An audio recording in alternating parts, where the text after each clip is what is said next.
দোয়া করুন। আমার গাড়িটা আমি একটু উঠেন হুজুর মনে কি হাতিয়ে রাখছে আমার হাতে রিক্সা চালা চাপাইছি নির্বাচনে কাজে লাগবে হুজুর। নারায়ণ তাকবীর আল্লাহু আকবার নারায়ণ তাকবীর আল্লাহু আকবার আপনি দোয়া করেন দোয়া করি হুজুর। আলহামদুলিল্লাহ। দেখেন, আল্লাহ পাকের শুকরিয়া যে একজন বয়োবৃদ্ধ রিক্সা চালক তিনি তার কষ্টার্জিত যে টাকা, ঘাম ঝরানো পয়সা, তিনি এই টাকাটা আমাকে দিয়েছেন ভালোবেসে, আমি যেন আমার নির্বাচনী ক্যাম্পেইনে এই টাকাটা গ্রহণ করি।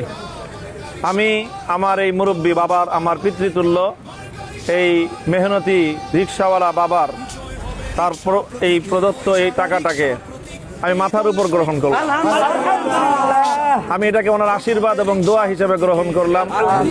টাকার অঙ্কটা বড় বিষয় নয়, বড় বিষয় হলো আমার এই বাবার তার যে আবেগ, তার যে ভালোবাসা, তার যে আন্তরিকতা, এটাকে সর্বোচ্চ শ্রদ্ধা জানিয়ে ইনশাল্লাহ বরকতের জন্য এই টাকাটা আমি গ্রহণ করলাম। আমি আশা করি যে এই সম্পদ এবং এই টাকার অংশ এটা আমার নির্বাচনের মধ্যে আল্লাহর রহমত দেখে আনবে, টেনে আনবে, এবং এটা আমার নির্বাচনী প্রচারণার মধ্যে বরকত আনবে ইনশাআল্লাহ।